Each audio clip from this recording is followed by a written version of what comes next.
lempar ke hadapan Tuhan. Dan izinkan Tuhan berkarya. Izinkan Tuhan bekerja. Izinkan Tuhan beri mujizat. Apa yang sisa, gak sia-sia. Di tangan Tuhan, apa yang sisa, itu dipakai untuk memulihkan. It is the time for morning with the word. Puji Tuhan, selamat pagi. Bergabung lagi di Morning with the Word di YouTube channel saya, Mario Marcelo. Pagi ini hari yang Tuhan jadikan buat kita. Ada berkat baru, ada kebaikan Tuhan yang baru, ada kasih sayangnya yang tidak akan habis-habis Dia tunjukkan buat kita. Karena kita orang yang tahu diri. Setiap pagi melangkah, kita tidak akan melangkah sebelum kita doa, sebelum kita dengar firman. Saya mengajak kita pagi ini sebelum pergi, sebelum melangkah, kita ambil waktu dengar firman. Kita butuh firman, kita butuh kekuatan dari Tuhan, kita butuh anugerah dari Tuhan. Dan anugerah kekuatan itu seringkali mengalir lewat pemberitaan firman Tuhan yang membuat kita jadi beriman. Dan iman kita membuat kita memperoleh apa yang Tuhan sudah bayar buat kita, sediakan buat kita, jadi ada di hidup kita. Beberapa orang berkata kepada saya, Pak Pendeta, udah hancur semuanya, udah habis semuanya. Hanya sisa-sisa sedikit.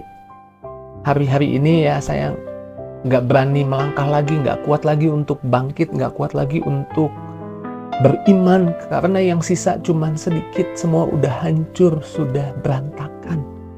Iman saya sisa sedikit, tenaga saya sisa sedikit.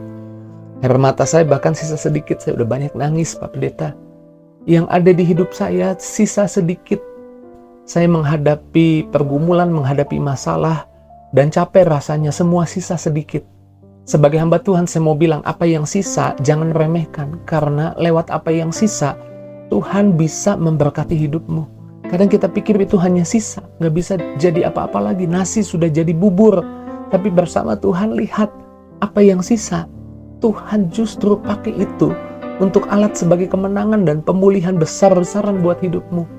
Ingat ketika Musa diutus Tuhan menghadap kepada Firaun untuk membebaskan bangsa Israel. Dan Tuhan kasih satu perintah kepada Musa ketika ada tulah itu bisul-bisul pada orang Mesir.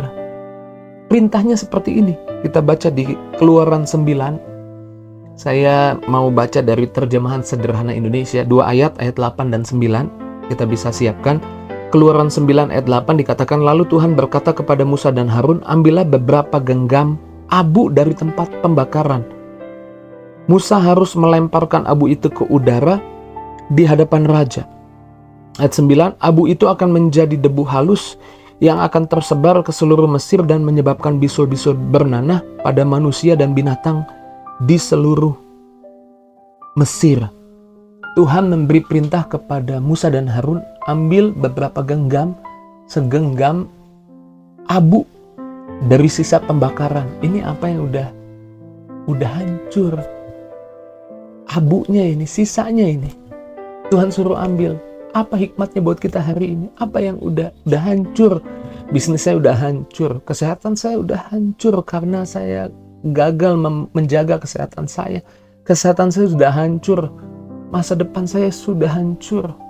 Dari sisa kehancuran itu tinggal abu, udah jadi abu. Tuhan bilang begini, abu itu lempar ke atas. Serahkan apa yang sisa ke dalam tangan Tuhan. Dan apa yang sisa ke dalam tangan Tuhan dilempar ke dalam tangan Tuhan. Bukan jadi sesuatu yang gak berguna, tapi jadi senjata, jadi kekuatan. Untuk akhirnya Tuhan menunjukkan pembelaannya. Dalam hal ini buat bangsa Israel. Menunjukkan kuasanya buat bangsa Israel. Dan menghancurkan musuh. Apa yang hancur, apa yang sudah tinggal abu di hidupmu, lempar ke Tuhan. Lempar ke hadapan Tuhan. Dan biar Tuhan mengubahnya, apa yang sisa itu justru menjadi cara untuk Tuhan beri mujizat. Jangan jadi lemah. Mungkin imanmu sisa sedikit, lempar ke hadapan Tuhan. Tenagamu sisa sedikit, lempar ke hadapan Tuhan. Air mata saya udah tinggal sedikit lagi Pak Pendeta, udah habis, tinggal sisa-sisanya, lempar ke hadapan Tuhan. menangis di hadapan Tuhan, memuji Tuhan, menyembah Tuhan, meninggikan nama Tuhan. Amin. Lempar ke hadapan Tuhan dan izinkan Tuhan berkarya. Izinkan Tuhan bekerja. Izinkan Tuhan beri mujizat. Apa yang sisa gak sia-sia di tangan Tuhan. Apa yang sisa itu dipakai untuk memulihkan. Ingat janda di Sarfat, ya dia kehilangan reputasinya lah. Ditinggalkan suaminya ternyata utang banyak. Dan kemudian ditagih oleh penagih utang. Kebayang hari ini tetangga-tetangga ngomongin tuh, utangnya gede, utangnya banyak. Kehilangan nama baiknya. Dia kehilangan banyak hal. Bahkan anaknya 2 laki-laki diancam untuk diambil oleh penagih hutang kalau nggak bisa bayar hutang. Lalu Elisa datang ke situ. Dan kemudian perempuan ini, janda ini mendatangi Elisa dan mengadukan kesusahannya, kesulitannya. Kita perlu mengadukan kepada Tuhan apa yang jadi kesulitan, kesusahan kita. Dan saya tertarik kalau kita baca. Elisa kemudian berkata kepada janda itu, ini yang dia katakan di 2 Raja-Raja 4 ayat 2. Jawab Elisa kepadanya, apakah yang dapat kuperbuat bagimu? Beritahukan kepadaku apa yang kau punya di rumah. Apa yang ada di hidupmu, di rumah, di hidupmu. Berkatalah perempuan itu, hambamu tidak punya sesuatu apapun di rumah. Artinya udah habis, udah dijual semua, udah habis. Kecuali sebuah buli-buli berisi minyak. Kalau saya boleh terjemahkan sederhana, dia bilang begini, sisa minyak doang sedikit di buli-buli. Tapi saya suka ketika sisa minyak itu kemudian Elisa berkata, sekarang pulang ke rumah, pinjam bejana yang banyak sama tetanggamu, tutup kamar, taruh bejananya di kamar, tuangkan itu.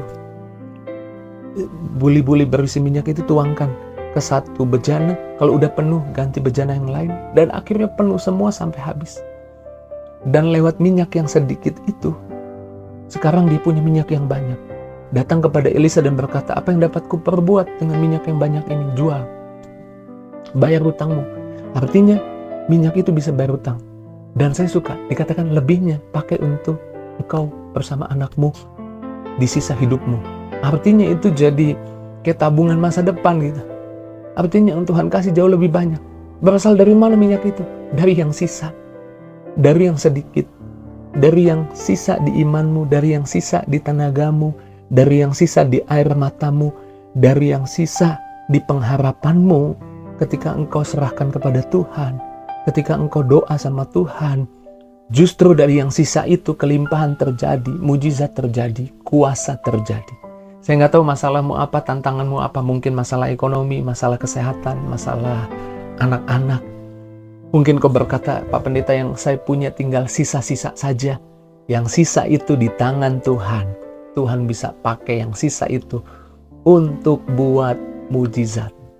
Jangan jadi lemah, kuatkan hatimu, teguhkan hatimu, terus beriman, terus percaya. Di pagi ini, ayo beriman lagi, ayo berharap lagi, ayo percaya lagi, ayo tunggu lagi, ayo nantikan lagi perbuatan Tuhan yang besar, karena hal itu akan terjadi ketika engkau beriman. Mari kita doa. Terima kasih Tuhan buat firman-Mu, kebenaran yang boleh menguatkan, menyegarkan kami di pagi ini, melawat setiap kami pagi ini. Berkati anak-anak-Mu kemana pergi melangkah, apapun masalah, tantangan, rintangan yang dihadapi, Tuhan selalu beserta, Tuhan selalu menyertai. Dan ketika Tuhan menyertai, kami percaya kemenangan sebuah kepastian. Jamah anak-anak-Mu sekali lagi, di dalam nama Yesus kami doa bersyukur, haleluya. Sama-sama katakan amin. Puji Tuhan, di dalam Tuhan gak ada yang sisa. Yang sisa justru ada jalan untuk jadi mujizat besar bersama Tuhan. Jika itu jadi responmu, jika itu jadi reaksi yang kamu dengar ketika menyaksikan Morning with the Word, jangan simpan sendiri, tulis di kolom komentar, biar setiap kita yang menyaksikan boleh ikut diberkati, dan saya juga boleh ikut diberkati. Dan jangan lupa bagikan link Morning with the Word di pagi ini kepada teman, sahabat, keluargamu. Tulis di status media sosialmu, status WhatsAppmu, share, bagikan. Biar lewat apa yang kamu bagikan, orang lain mungkin membutuhkan kabar ini dan mereka boleh dikuatkan, boleh diberkati. Lewat apa yang kamu bagikan, banyak orang ikut diberkati. Terus maju dalam Tuhan, Tuhan berkati kita. See you.